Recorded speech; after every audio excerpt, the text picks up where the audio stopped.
Halo Sobat Kebumian, kali ini kita akan membahas suatu fenomena oceanografi, yaitu coastal upwelling.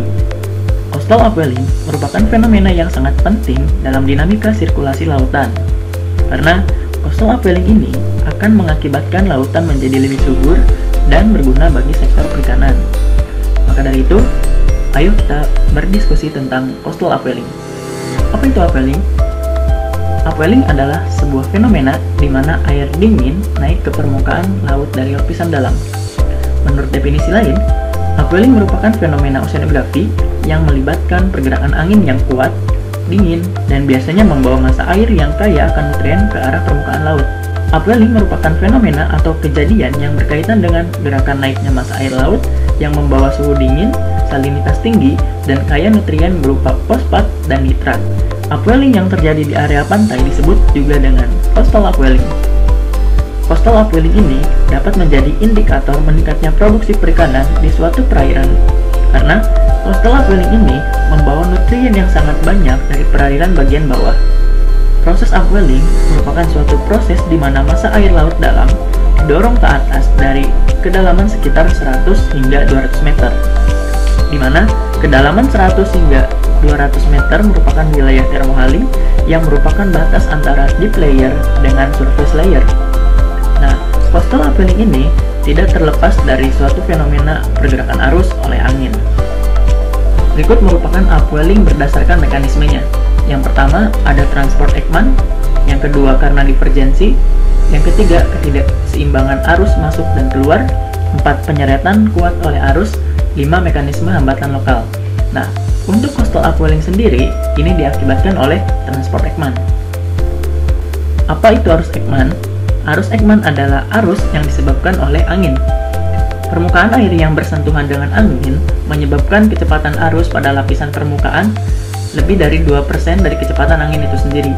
Tapi, arus Ekman ini tidak akan lebih cepat dari kecepatan angin. Perlu diketahui bahwa arus Ekman ini bergerak tidak searah dengan arah hembusan angin, melainkan berbelok sebesar 45 derajat. Mengapa arus Ekman ini berbelok sebesar 45 derajat? Hal ini dipengaruhi oleh gaya yang bernama gaya Coriolis. Gaya Coriolis yang disebabkan oleh rotasi bumi inilah yang menimbulkan arah arus tidak searah dengan pergerakan angin. Pada belahan bumi utara, atau biasa disebut dengan BBU, arus akan dibelokkan ke arah kanan, dan pada belahan bumi selatan, atau BBS, arus akan dibelokkan ke arah kiri. Fenomena pembelokan arus ini dikenal dengan spiral Ekman. Nah, kecepatan arus Ekman secara vertikal akan mengalami penurunan dengan bertambahnya kedalaman karena kecepatan pada kedalaman hanya dipengaruhi oleh kecepatan arus lapisan di atasnya. Semakin dalam, maka energi arus yang ditransferkan semakin kecil hingga mencapai nol. Bisa kita lihat gambar berikut. Arah angin berhembus ke arah atas, sedangkan arah arus Ekman akan bergerak sebesar 45 derajat dari arah hembusan angin. Dia akan berbelok.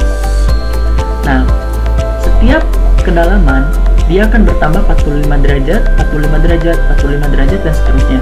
Sehingga arus pada bagian lebih dalam kecepatannya akan berkurang hingga mencapai nol. Inilah yang disebut dengan spiral Ekman. Nah, jika kita anggap ini merupakan bumi bagian utara, arus Ekman akan berbelok ke arah kanan. Begitu pula dengan transport Ekman akan bergerak ke arah kanan karena mengikuti arus Ekman tersebut.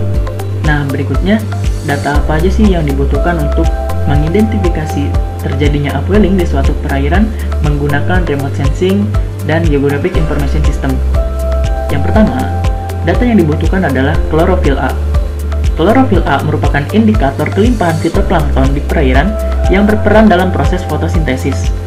Fitoplankton berkontribusi secara besar untuk mengetahui produktivitas primer di perairan. Produksi karbon organik selama proses fotosintesis didefinisikan sebagai produktivitas primer bersih. Namun, data klorofil A yang didapat dari satelit biasanya mempunyai kekurangan, yaitu bukan hanya fitoplankton yang terekam dalam data satelit, biasanya MPT atau material padatan tersuspensi ikut juga terekam oleh data satelit, sehingga kita tidak bisa membedakan antara fitoplankton dan MPT karena warna yang dihasilkan adalah sama. Data klorofil A ini sangat penting bagi pengidentifikasian upwelling di suatu perairan. Kedua merupakan data sea surface temperature atau suhu permukaan laut. Nah, suhu permukaan laut merupakan salah satu parameter oceanografi yang penting bagi kehidupan berbagai organisme laut. Kemudian, data sea surface temperature dengan data klorofil A dapat digabungkan untuk mengidentifikasi terjadinya upwelling di suatu perairan. Bagaimana cara mengidentifikasi upwelling menggunakan sea surface temperature dan klorofil A?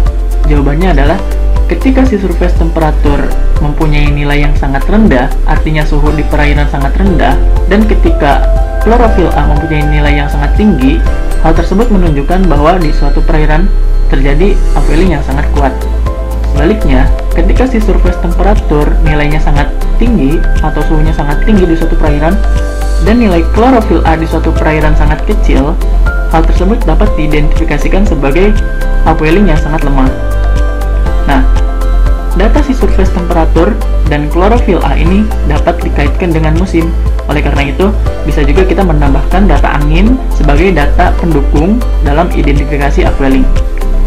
Berikut merupakan upwelling yang terjadi pada bulan September, Oktober, November pada 2019 di Selat Sunda dan sekitar Pulau Sumatera dan sekitar Pulau Jawa. Nah, di bulan September, kita dapat melihat terjadinya upwelling kuat di bagian selatan Sumatera dan di bagian selatan Jawa, terutama di bagian Pelabuhan Ratu. Pada bulan Oktober, juga terjadi upwelling yang sangat kuat di bagian selatan Sumatera dan selatan Jawa. Begitu juga di bulan November. Nah, September, Oktober, November merupakan musim peralihan 2 atau pancaroba akhir tahun, di mana angin bagian selatan tetap bergerak ke arah barat laut, sedangkan di utara Jawa angin tetap bergerak ke arah barat laut namun dengan kecepatan yang sangat kecil. Biasanya di utara Indonesia terjadi siklon tropis. Nah, kita kembali lagi ke dalam konsep arus Ekman. Kita dapat melihat arah angin bergerak ke arah barat laut. Dalam konsep arus Ekman, ketika berada di bumi bagian selatan, arus akan bergerak ke arah kiri dari arah hembusan angin. Letak Selat Sunda berada di bagian bumi belahan selatan. Maka dari itu, ketika angin berhembus ke barat laut, arus Ekman akan bergerak ke arah barat daya. Karena pembelokan di bumi bagian selatan adalah ke arah kiri, sebesar 45 derajat. Karena hal itu, massa air yang berada di selatan Pulau Sumatera, selatan Pulau Jawa, mengalami kekosongan, sehingga air yang berada di bawah akan naik ke atas, menggantikan kekosongan tersebut. Nah, air yang berada di bawah membawa suhu yang rendah, salinitas yang tinggi, dan nutrien, sehingga pada zona tersebut dapat dikatakan dengan upwelling yang sangat kuat, dan digambarkan dengan warna merah. Pada bulan Oktober pun kejadiannya sama seperti itu, dan di bulan November pun kejadiannya sama seperti itu. Nah, kita lihat pada bulan-bulan musim barat, angin bergerak dari barat laut ke arah tenggara. Arus Ekman akan bergerak ke arah kiri, maka arus tersebut akan meninggalkan pesisir pantai dan menuju ke arah timur, berarti ke arah Laut Jawa sebelah sini. Sehingga di bagian timur Sumatera ini akan terjadi upwelling yang sangat kuat. Begitu juga di bagian utara Jawa, ini akan terjadi upwelling yang sangat kuat. Nah, kenapa di bagian Selat Sunda Tengah ini terjadi upwelling kuat? Karena pada dasarnya Selat Sunda ini merupakan perairan yang dangkal, sehingga upwelling tetap berlaku dalam perairan dangkal walaupun dia terendam air, sehingga di sini terjadi upwelling yang sangat kuat. Nah, fungsi upwelling sendiri sebagai indikator kesuburan perairan. Kita dapat melihat di zona-zona merah ini terdapat upwelling yang sangat kuat. Berarti di sini merupakan zona-zona perikanan, sehingga di sini merupakan zona yang sangat subur dan berguna untuk nelayan mencari ikan. Dan di sini juga di wilayah kuning merupakan zona-zona yang subur karena terdapat upwelling yang kuat. Jadi, peta upwelling ini dapat menjadi acuan untuk para nelayan melaut dan mencari ikan. Selain upwelling, nelayan juga dapat mencari ikan dengan perpotongan kontur antara klorofil dan suhu permukaan laut berdasarkan suhu yang ingin dicari dan klorofil yang ingin dicari. Sekian penjelasan dari coastal upwelling. Jika ada yang ingin ditanyakan, silahkan ditulis di bagian komentar. Terima kasih.